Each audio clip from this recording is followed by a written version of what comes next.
Okay, so if you're planning a trip to Korea, this video is for you. I'm going to go through 5 things that you genuinely need to know before coming here. Things that will make your life so much easier when you arrive. These are things that either help me a lot or things that I notice make a big difference when you actually get here and start navigating daily life. Because Korea is an amazing place to visit, but like anywhere, it's just easier when you're a bit prepared. So yeah, let's just get straight into it.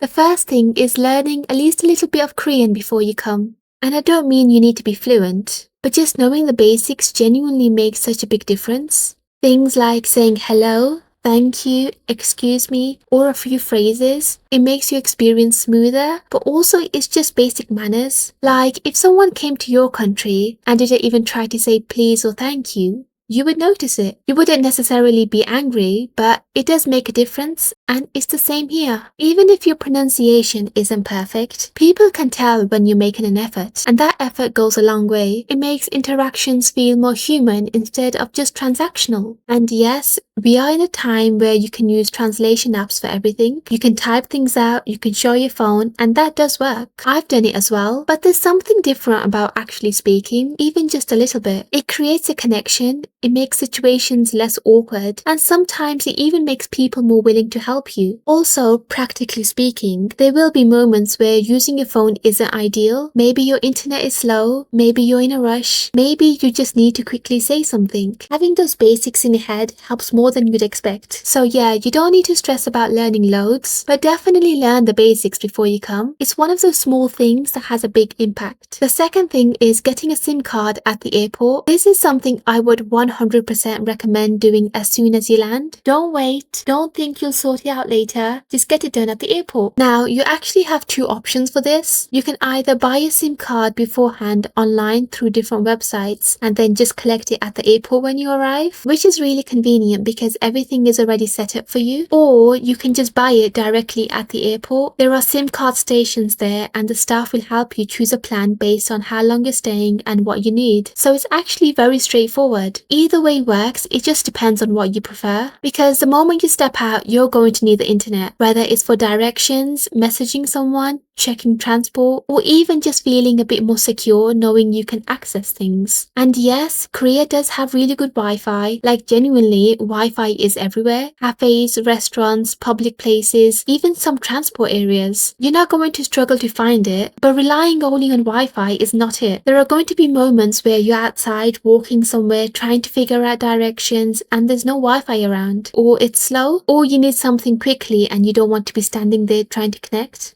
Having your own data just makes everything smoother. You don't need to think about it, you can just open up your phone and go. Also, setting it up at the airport is just easier. Everything is there, it's straightforward, and you don't have to go searching for it later when you're already tired or trying to get to your accommodation. It just removes stress from the start of your trip, and honestly, that's what you want. The third thing is getting a climate card. If you're staying in Seoul, this is something you should definitely look into. It basically gives you unlimited travel on buses and subway, which is amazing. Public transport in Korea is already really good. It's clean, it's efficient, it's easy to use once you understand it. But having something like a climate card just makes it even more convenient. You don't have to think about topping up constantly or checking your balance. It's just tap and go wherever you need to go. And if you're someone who likes to explore, go to different areas, try different cafes, see different parts of the city, it's 100% worth it. There are also different durations you can choose from, like a 7-day option, which is really useful if you're coming for a shorter trip, or a 30-day option if you're choosing to stay longer. I would say check the Korean official government website for more information before you come, just to see which options suit your trip best. Because it depends on how long you're staying and how much you plan to travel. But overall, anything that makes transport easier is a win, especially in a new country. The fourth thing, and this is a big one, is don't rely on Google Maps. If you take one thing from this video, let it be this. Google Maps does not work properly in Korea. You might think it will because it works pretty much everywhere else.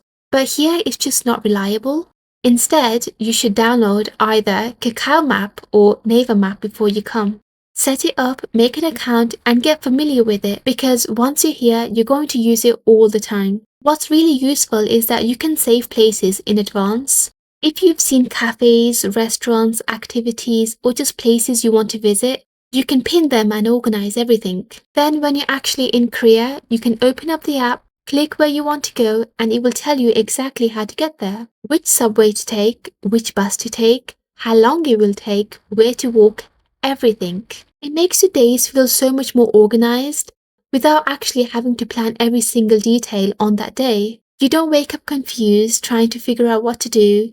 You already have options saved, and you can just choose based on how you feel. It makes the whole experience smoother and honestly less stressful.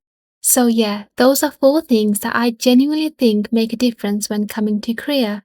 None of them are complicated, but together they make your experience smoother, less stressful, and just more enjoyable overall. Korea is honestly such an easy place to travel once you understand how things work, and these are the kind of things that help you get to that point quicker. If you're planning a trip, I hope this helped a bit, and if you want more videos like this or more specific guides, you can let me know.